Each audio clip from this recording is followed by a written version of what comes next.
Was Jujutsu Kaisen chapter 268 actually rushed? Yes and no.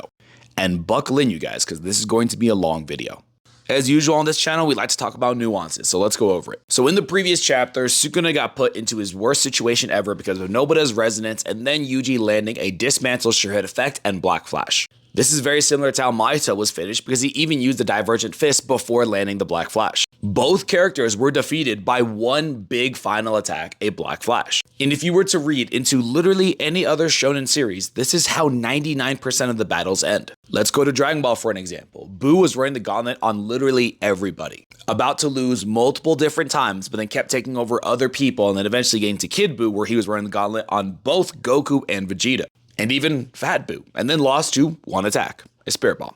Gohan versus Cell, same thing. Cell running the gauntlet, Gohan being cocky, almost defeating Cell, and then in the end losing to one attack, the Kamehameha. Naruto and Sasuke, a generational feud that lasted since the beginning of the series. When they finally do their battle, we have an epic, huge, large-scale battle, and in the end, it finishes with one attack. Naruto and Sasuke both doing Chidori and Rasengan. And this is my last example I'm going to use because it's going to explain the difference. One Piece did this with Luffy versus Lucci, this big epic battle to save Robin. It literally looks like Luffy's about to lose as he lands that railgun directly into his chest. But then in the last moment he gets up, uses one final attack and defeats Lucci. So from a timing perspective, I don't see how the Sukuna battle is rushed. If you look at this objectively, chapter 223 is basically where Gojo versus Sukuna and this entire arc started. That was over a year ago at this point. This battle has not been a slow-running battle, and not only for the length of time, but that means it's been 45 chapters of Sukuna battling and winning before he finally lost to one attack. And he did it in a more similar fashion to Naruto vs Sasuke, where they slowly whittled down each other's abilities to the point where they were so weak that final attack actually finished them off. Which is exactly what the Sukuna cycle was about, Sukuna running the gauntlet and getting slowly weaker and weaker with every single battle. Now what One Piece did differently and did better is the cleanup after the battle. Luffy versus Lucci wasn't the ending of the arc, just the ending to Luffy versus Lucci.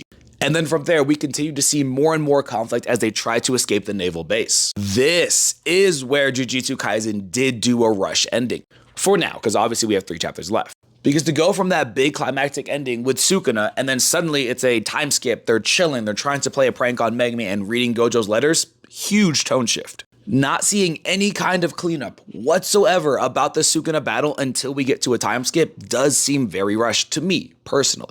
And again, there's multiple different chapters, so more things can happen, undeniably true. But you also can't disagree with the fact that this was a major tone shift, even if they're going to address things, to suddenly be joking the very next half of the chapter.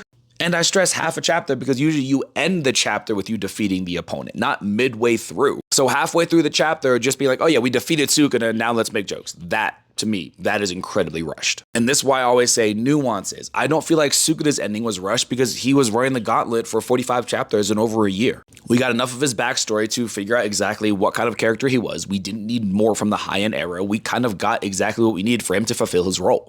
In the end, the irony of needing somebody was his downfall.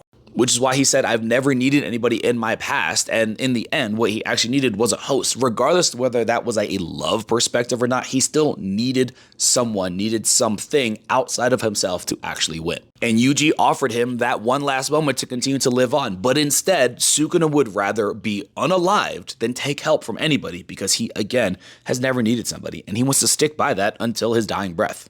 Now, for the record, that's an incredibly rudimentary summary of his character. I'm going to make a much more in-depth video about his character later, saying how he's not particularly rushed, but again, the actual scene afterwards is. But in every way, I do understand y'all's initial concerns when the chapter came out. But like usual, and with a lot of these chapters, after you let it sit and marinate from the initial release, you do kind of understand what his vision was. And we saw this with Yuji and the quote, yap chapter that actually had a lot of character growth for him and people didn't like it. And the same thing for the chapter where you just said Gojo was the only one becoming the monster and not anybody else. Again, people not understanding it on initial release, but after kind of marinated for a little bit, then they understood. So in summary, was it rushed?